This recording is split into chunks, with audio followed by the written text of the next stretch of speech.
Hello, and welcome to another episode of my 30 plus decks. Today I'm going to be showing off one that I definitely kind of disassembled a little bit and then recently reconstructed. And that is Henzie, Toolbox Torre. So this deck, man, it's got a lot of things going for it, and so it's, let's just jump right in. It's going to be black, red, green for a 3/3 Devil Rogue. Each creature spell I cast with mana value 4 or greater has Blitz. The Blitz cost is equal to its mana cost, and Blitz cost I cast, or Blitz cost I pay, costs 1 less for each time I've cast my commander from the command zone this game. So there's a lot of things that Henzie is trying to do. Obviously Blitz, and Blitz is, I can cast it for the alternative cost. When I do, it gains haste, and when this creature dies, I draw a card. I have to sacrifice it at the beginning of the next end step. So I have a number of the things that's just trying to maybe get benefits for sacrificing it other ways. For an example, I have Sidisi, Regent of the Mire. That one's in my opening hand, so I might as well show it off. I can tap it, sacrifice a creature I control with mana value X other than Sidisi, return target creature with mana value X plus 1 from my graveyard to the battlefield, only as a sorcery. So, for example, if I just had Henzie cast the first time, I can cast a 5 cost for 4, and then when it dies, or I can sacrifice it to Sidisi to return a 6 cost back to the battlefield. And yeah, that's kind of a crazy loop, honestly. And if I have cast Henzie twice, then the 5 cost would be for 3, but still getting a 6 cost back. That's value. Honestly, that's pretty freaking crazy. Yeah, I have a couple other synergies in here, like trying to go with treasures for a lot of the things. A number of these things are expensive, so honestly getting the right mana to just start everything is a little bit tricky sometimes, but you know, this deck is recently rebuilt, so I am definitely still working on it. But I'm also still happy with how it performs. It really does a good job. It's a very cool deck, very cool interactions. A lot of repeating from the graveyard, or just big creatures for way cheaper. So yeah, let's just jump right in and see how it does. I did draw my hand, and I'm okay with it. I just need to draw into more land. Draw. Hey, it's more land. Cool. I think that'll be okay. Bloodfell Caves enters tapped. I gain a life. Turn 2. Draw. Let's go Swamp. That actually changes things a little bit. Let's go red, black for Kalain, Reclusive Painter. When she enters, I make a treasure. There we go. And other creatures I control enter with an additional 1 counter on them for each mana from a treasure that was spent to cast them. Turn 3. Untap and draw. Let's go with this forest. Red, black, green. Henzie. Turn 4. Untap and draw. Yeah, this is going pretty well, I'd say. Land for turn. Let's see.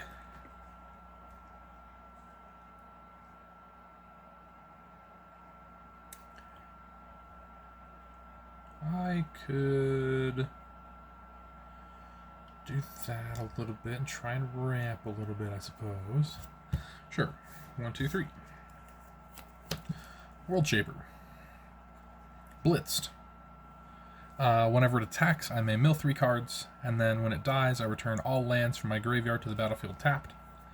I will tap this for a black, and then sacrifice a treasure for 1. And I will cast, just hard cast Sidisi. I can't blitz it anyways because it's only a 2 cost. It's specifically the 4 costs that 4 costs or greater have blitz. Sidisi enters with the 1/1 counter because of 1 mana from a treasure spent to cast. Let's see. World Shaper has haste, so I will swing with World Shaper and mill 3 cards. That's 1, 2, 3. Okay, not the best. I do like Smuggler's Surprise. Either way, World Shaper will die either through combat or moving to my end step. On death, I will draw a card, and also get this Myriad Landscape from my graveyard to the battlefield tapped. Going to turn 5. Untap. Draw. Command Tower as my land for turn. Condense a little bit. Let's see. 1, 2, 3, 4, 5, 6. So there are some things that I do that, like this next move here, where I could, it would be better in an actual game rather than a test game, but that's fine. Red, and 1, 2, 3, 4 to blitz in Italy, Primal Conqueror. 7/7 trample. When it enters, each player exiles cards from the top of their library until they exile a non-land card. I may cast any number of spells among the non-land cards exiled this way without paying their mana costs. I will just do it for me. Command Sphere. Okay, that's okay. Commander Sphere is alright. But I will go ahead and swing with Italy as a 7/7 trample haste. And then second main, I will tap Sidisi to sacrifice Italy. On sacrifice, I draw a card. And then I can return, let's say this Workshop War Chief from my graveyard to the battlefield. When it enters, I gain 3 life. And when it dies, I create a 4/4 green Rhino Warrior creature token.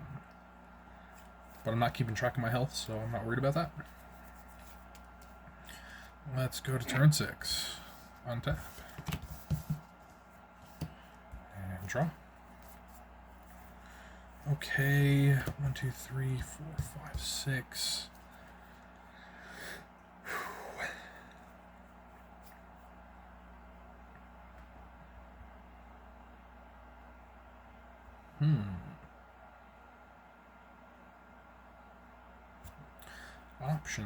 Options.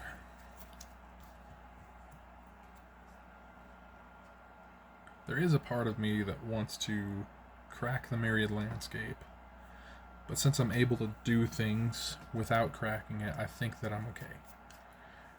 Especially since I would be using 2 to get 2 tapped, so it would just, unless I'm not using the 2 in the first place, wouldn't be worth it.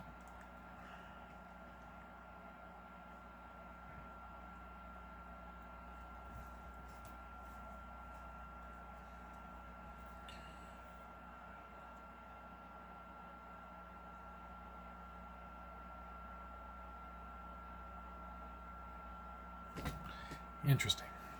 Well, I have options. I can say that much. I have options. So it's not trying to be just dead air. Let me show you my options. How about that? Victimize. That is something that I'm thinking about doing as a maybe second thing. I have Caldia Guardian, and that's kind of one of the things that I'm trying to work into here. Whenever she or another creature I control with mana value 4 or greater dies, create 2 1/1 green and white citizen creature tokens. I could blitz her in for she has her cost, which is a 4 cost. So it could be blitzed in for 3 because of what Henzie says. But Henzie also says, blitz costs you pay cost 1 less for each time you cast your commander from the command zone this turn. So even her original blitz cost is reduced by 1. So I could just blitz her in for 1 and a green. I have Palace Siege, which is nice, just not right now. Inferno Titan is an option, but not really one that I'm thinking about, because it's one that when it enters and when it attacks, it deals 3 damage divided. Green Warden of Marasa is interesting. Not really an option that I'm thinking of, because it's when it enters, I can return a card from my graveyard to the battle. Return a card from my graveyard to my hand, and when it dies, I can exile it and then return a card from my graveyard to my hand. I don't always exile it when it dies because I can typically loop it. And Overseer of the Damned, which is another thought. It is something that I could blitz out. does do things, but no.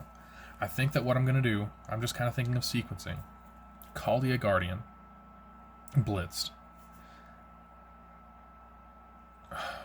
Let me see if I... Green and 1. Well, let's go green and 1.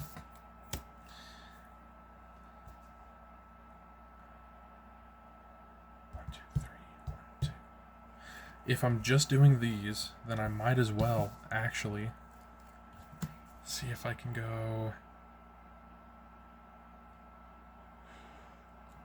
I know what I'm thinking. 1, 2, 3, 4, 5, 6.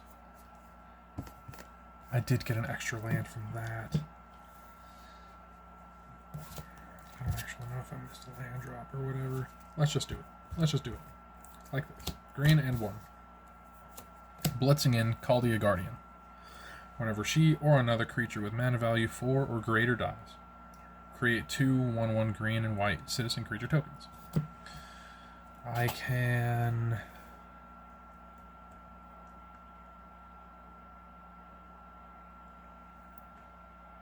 That's what I'm thinking. Black and 2. Casting Victimize on Workshop Warchief. Or more, choose 2 creature cards in my graveyard. Sacrifice a creature. Then if I do, I return these 2 from my graveyard to the battlefield, tapped. When Workshop Warchief dies, I make a 4/4 Rhino Warrior.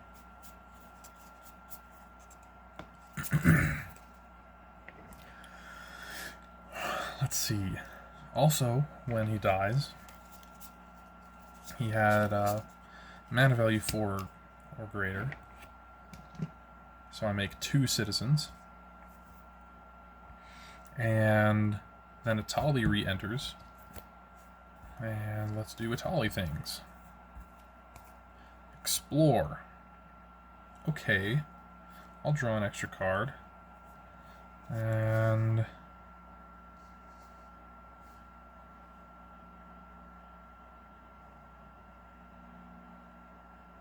yeah, they just remain X. Okay. So I'll draw a card. It's not a land, so that's neat. And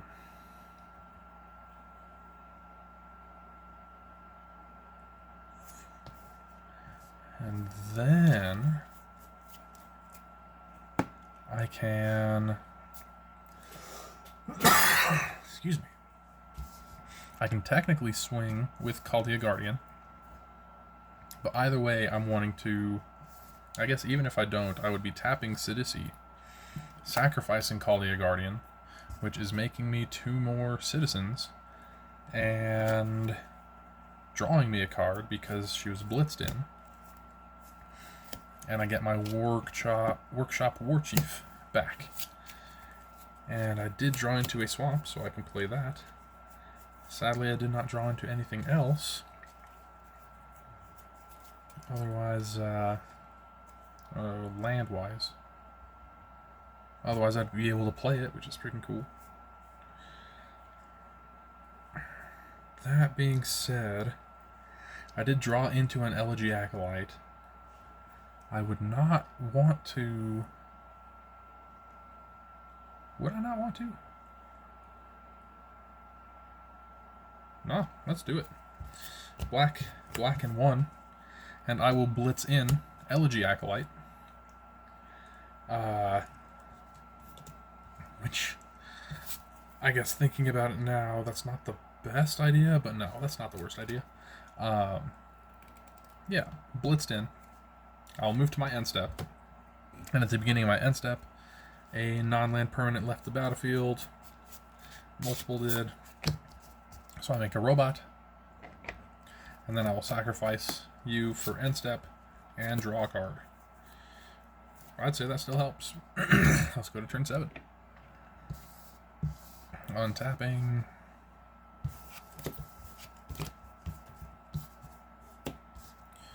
No upkeep, so draw. Okay. Interesting.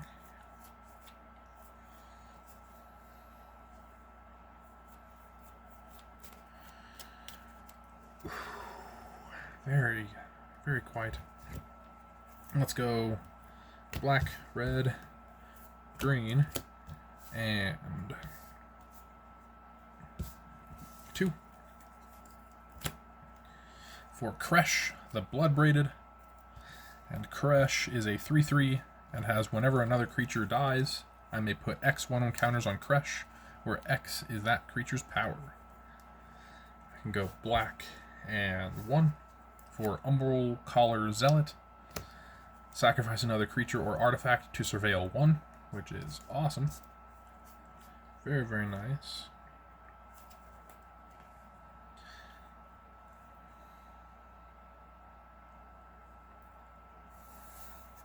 I think I'm just gonna tap Sidisi, sacrifice the Workshop Warchief, and get this Elegy Acolyte back.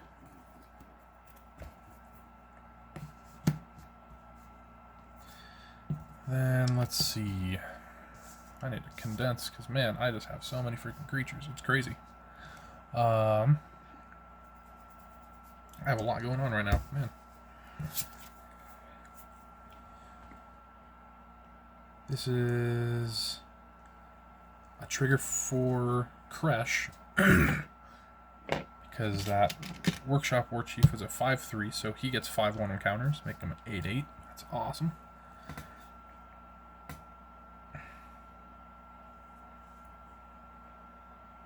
Umbral Collar Zealot is very good for Kresh, but nah. Let's go with combat. I will swing with my World Shaper. I will mill 3 cards. Blasphemous Act, Warstorm Surge, and Aether Snap. I don't know that I'm going to be able to get any of those back, so that kind of sucks. It's also the last turn of the playtest, so whatever. And we're getting close to 20 minutes. I might do a second game, sure. I'm not expecting World Shaper to deal combat damage. It could be blocked and it could easily die, so I can just kill it. Either way, end step, Elegy Acolyte will make me a second robot. And if it were to die, then that would be another 1, 2, 3 counters onto Kresh. Yeah. Sweet. Sweet. Alright, I'm happy with that. Let's shuffle up and go into one more game. Yeah. Man, I was kind of in the tank there for a second. I was had to make some sequencing decisions, and that this is I have torn apart this deck and rebuilt it, so it's still kind of new for me. Still, I guess, that new-ish vibe for me. Yeah. Not a bad thing. Not at all. Cool. Still have things that I might still change about the deck. Like, I don't know if land count, or maybe I want to add some MDFCs, or, you know, I probably should, but either way, that's all things that I haven't quite thought about yet, because, yeah, still a new-ish deck for me. I think that one thing that I could add as far as a cool MDFC, there's that, what is it, like the Disciple of Freyalise, something like that, where it's almost like a, I want to say almost like a Disciple of Bolus, where when it enters I can sacrifice something else and then draw cards and gain life equal to its power, which, it also being able to be a land would be great for early game or late game, so that's an idea.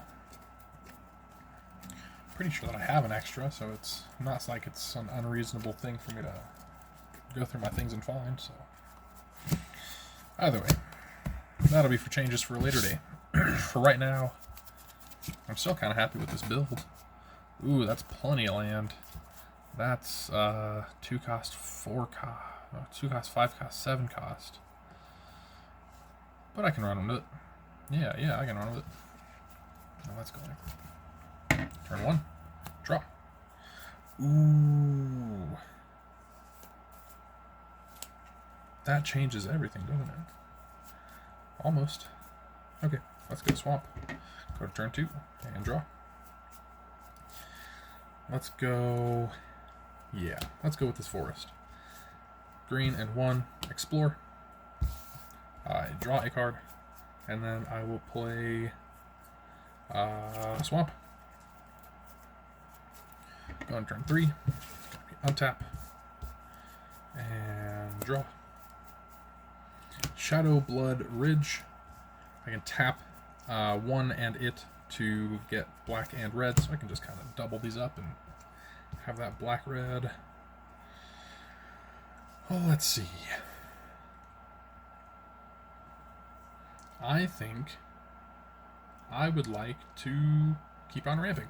So let's go 1, 2 for an Arcane Signet, and then 1, 2, 3, which is red, and 2 for Glittering Stockpile. This is such a cool one with just how things work in the deck. There we go.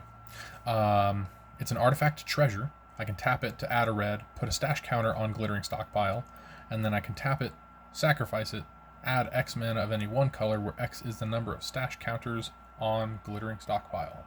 This one is a very nice card, especially with things like Kalain Reclusive Painter, where it's consistently adding me 1 mana from a source of a treasure. And this deck used to have Reign of Riches, which is something like the first spell you cast each turn that had mana from a treasure to cast it has Cascade. And that's such a good combo. Anyways, going to turn 4. Before it officially comes back to me, I'm just going to tap this Glittering Stockpile, float a red, but most importantly, putting that stash counter on it, and then untap and draw. Let's go black, red, green. Actually, black, red for Kalain. There we go. She makes me a treasure. And then red, put another counter. Black, green for Henzie. Because of 1 mana from a treasure spent to cast him, he enters with an additional 1/1 counter, which isn't all that necessary because I'm maybe not expecting him to die, but he's probably going to die sometime. I did miss a land drop, but I hit the extra land drop, so it's okay. Let's go to turn 5, untap, and draw. John Panorama, there we go. So let's go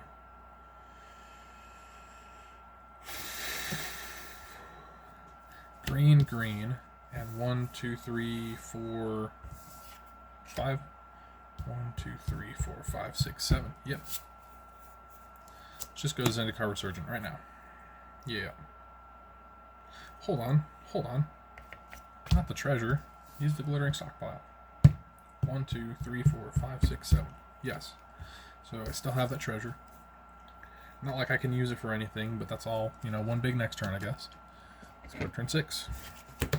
So Zendikar Resurgent is whenever I tap a land for mana, I add 1 mana to my mana pool of any type that land produced. And whenever I cast a creature spell, I draw a card, which is very cool. Let's see. Draw. Kessig Wolf Run, taps for a colorless, or I can tap X, red and green, and it, to have target creature get +X/+0 and trample until the end of turn. Should I?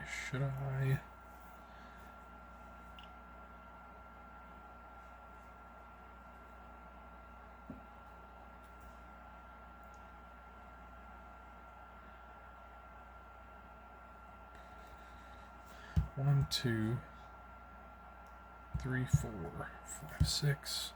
1, 2, 3. Huh. Very neat. Let's try it. Black. And 1, 2, 3, 4. hard casting Noxious Gearhulk. When it enters, I destroy another target creature. If a creature was destroyed this way, I gain life equal to its toughness. I just remembered. Let me back this up. Black, but using one of that for this one, which is black-red, so I'll go black-red. So that's 1, 2, 3, 4. 5, 6. Noxious Gearhulk. There we go.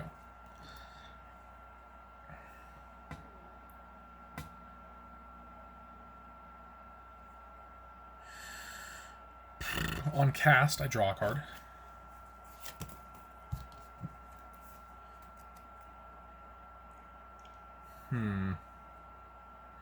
Very neat.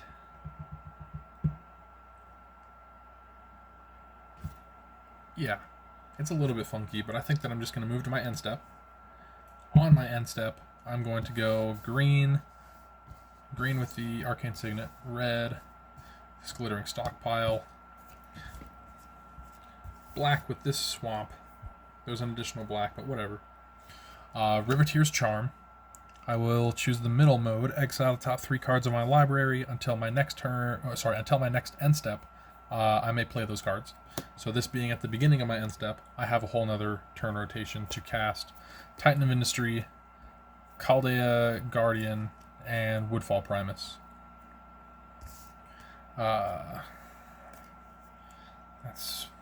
some expensive ones. Each creature spell I cast with mana value. Okay, good. So I can cast those from exile for their Blitz cost, which is very nice. Perfect. Let's go to this final turn. On tap. Upkeeping. Drawing. Ooh, okay. I need a whole bunch of green. And sadly, it's a little bit of a 2 steps forward, 1 step back, but whatever. Tapping this forest for 2 green.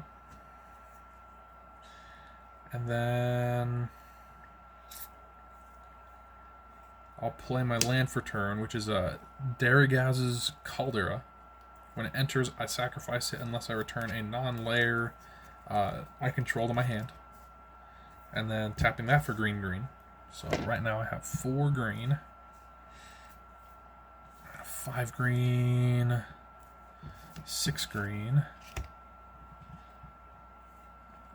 3, 4, 5, 6. Yeah, I don't know if I'll be able to. Oh, I could use Glittering Stockpile. That has 4 counters on it, so I'll crack that. Get 4 more green, so I have a total of 10 green.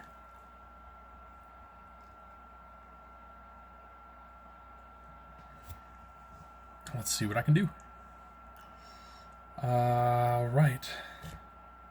10 green, and then that's 1, 2, 3, 4, 5, 6, 7, 8. That'll be generic, I guess. So I have 18 to work with. Let's start blitzing. So that's going to be green. And 1, 2, 3, 4 to blitz in Woodfall Primus. When it enters, when it's cast, I draw. When it enters, I destroy target non-creature permanent. Let's go green. And 1, 2, 3 to blitz in Titan of Industry. 7/7 reach trample. When it enters, I will probably make a Rhino and gain 5 life. Drawing a card on cast as well. Oh, let's see.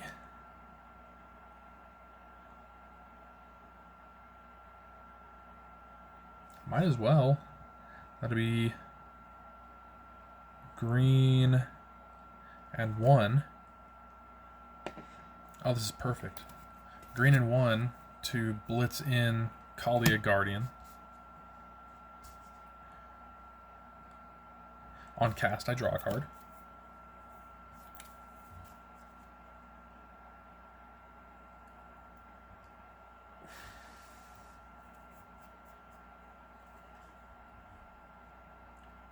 Okay. And now it's going to be something like this. I will sacrifice Woodfall Primus. And what I'm going to be doing is emerging Decimator of Provinces. Decimator of the Provinces has emerged for 6 and 3 green. So emerge is I can cast a spell by sacrificing a creature and paying the emerge cost reduced by that creature's converted mana cost or mana value. So its converted mana cost or mana value is 8, and so it reduces this by 8 generic. So I'd still have to use the 3 green like I had the 3 green floating. So it gets sacrificed, but because of Persist, it re-enters with a -1/-1 counter on it. I will destroy another non-creature permanent. Decimator of Provinces will use the last 3 green. On cast, creatures I control get +2/+2 and trample. And then he resolves, and he's a 7/7 trample. Also on cast, I draw a card. 1, 2, 3, 4, 5, 6. Whew. Now, Noxious Gearhulk came out last turn, so that would be a 7/6 menace. Decimator of the Provinces is a 7/7 trample haste. Woodfall Primus, I guess, is a 5/5, but getting +2/+2, so 7/7 trample. Caldia Guardian is... Now, just real quick, because I am remembering, I drew a card from Decimator of the Provinces cast, but I did not draw a card for the Woodfall Primus dying. It was blitzed in, so when it dies, I should draw another card. Anyways, that's 7/6, 7/7, 7/7, 6/5, 9/9, all swinging. And pretty much no matter what... Ooh, only other thing that I can remember that I forgot. Since the Woodfall Primus died that first time, I make 2 citizens. And then moving to my end step, I will have to sacrifice the Titan of Industry, which makes me 2 more citizens. Have to sacrifice Caldia Guardian, which makes me 2 more citizens. The Woodfall Primus entered through Persist. The Decimator of Provinces was emerged. Noxious Gearhulk was last turn. Those 2 creatures, since they were blitzed in, I draw 2 cards. And now I have just so much freaking good stuff. I have Persist, Riveteer's Ascendancy, Cauldron of Souls. Literally, Cauldron of Souls in this deck is amazing, because I could... If I could have afforded it, I was very close, but just out of range. Tap, choose any number of target creatures. Each of those creatures gain Persist until the end of turn. So I can blitz them in, give them all Persist, and then when they're sacrificed at the end step, they just re-enter with a -1/-1 counter on them. So, very cool. So yeah, Persist. Riveteer's Ascendancy is also awesome. Whenever I sacrifice a creature, I may return target creature from my graveyard to the battlefield tapped with lesser mana value. So it's a little bit of one of those loop things, but man, it it works so well. Do this only once each turn, though.